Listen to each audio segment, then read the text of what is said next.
नाशिक महानगरपालिकेच्या वतीने कुंभमेळ्याच्या पार्श्वभूमीवर विविध विकास कामे करण्यात येत आहेत। कुंभमेळ्याच्या दृष्टीने शहरात येणाऱ्या भाविकांसाठी कोणतीही गैरसोय होऊ नये यासाठी महापालिका प्रशासन आणि कुंभमेळा प्राधिकरण मूलभूत सोयी सुविधांवर भर देत आहे। प्रामुख्याने नाशिक पूर्व विधानसभा मतदारसंघात या विकास कामांवर भर देण्यात आला असून संबंधित कामांच्या महापालिकेतील काही नगरसेवक अडचणी निर्माण करत असल्याच्या तक्रारी महापालिका प्रशासनाला प्राप्त झाल्याची माहिती आहे। महापालिका प्रशासनाने देखील या प्रकरणाची गंभीर दखल घेतली असून प्रशासनाने थेट पोलिसांना कळविल्याचं समजतंय। पोलिसांनीही मग कोणताही विलंब न करता ठेकेदारांच्या कामात अडथळा निर्माण करणाऱ्या नगरसेवकांना तसेच काही झेरॉक्स नगरसेवकांना गुन्हे शाखेत बोलावले होते। नाशिक पूर्व विधानसभा मतदारसंघातील येणाऱ्या पंचवटी भागातील काही नगरसेवकांना आणि नगरसेविकेच्या पतींना पोलिसांनी त्यांच्या भाषेत समन्स बजावले आहे।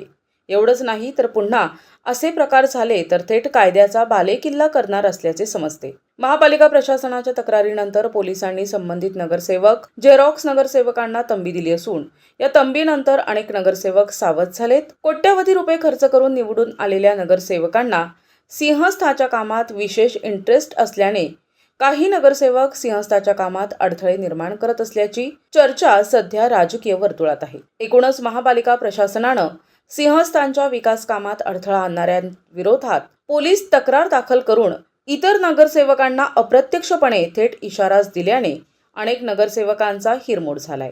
तर मी या संदर्भामध्ये माहिती घेतली, चौकशी केली। कोणी म्हटलं की आमची पाईपलाईन फुटली आहे, 6-7 दिवस झाले ठेकेदार जोडत नाही, म्हणून आम्ही गेलो होतो, आम्ही वर्गणी मागितली नाही। पण त्या संदर्भामध्ये मी चौकशी करण्याचे आदेश आमचे जे कमिशनर आहेत त्यांना त्या ठिकाणी दिलेले आहेत। पण आपल्याला मी पुन्हा सांगेल, मुख्यमंत्री महोदयांनी सुद्धा सांगितलं, जाहीर सांगितलं होतं की कोणीही कामामध्ये अडथळा आणायचा नाही, कोणी असे रिकामे धंदे करायचे नाही आणि जो करेल पोलिसांनी त्याची दखल घ्यायची आहे। संबंधित निर्णय महापालिकेने सुद्धा या संदर्भात ठेकेदारांनी तक्रार केल्यावर त्यांनी त्या ठिकाणी काल कंप्लेंट केली। लगेच कुठल्याही पक्षाचे असो, इथे असं नाहीये की मग आमच्या पक्षाचे काय त्या पक्षाचे काय, पण जर चूक असेल निश्चित ते तपासलं जाईल। कारण त्यांचं म्हणणं वेगळं आहे, यांचं म्हणणं वेगळं आहे। पाईपलाईनचा विषय होता, पाण्याचा, पाणी मिळत नाही नाशिक शहरामध्ये, थोडं उशिरा होत आहे काही ठिकाणी, हाही विषय खरा आहे। आणि म्हणून त्या संदर्भामध्ये मी रात्री सगळी माहिती घेतलेली आहे। पुन्हा मी नगरसेवक, ठेकेदार आणि कमिशनर यांना एकत्रित बसवून त्या संदर्भामध्ये चौकशी करू। पण याच्यामध्ये जो दोषी असेल किंवा असे कोणी रिकामे उद्योग करत असेल अजिबात खपवून घेतलं जाणार नाही। काम अतिशय क्वालिटीचं सुरू आहे। रात्रंदिवस सगळे म्हणजे आमचे सगळे अधिकारी, सगळे IIT पासून सगळ्यांच्या नजरा त्या ठिकाणी आहेत। स्पेशल वेगळी टीम त्यासाठी नेमलेली आहे।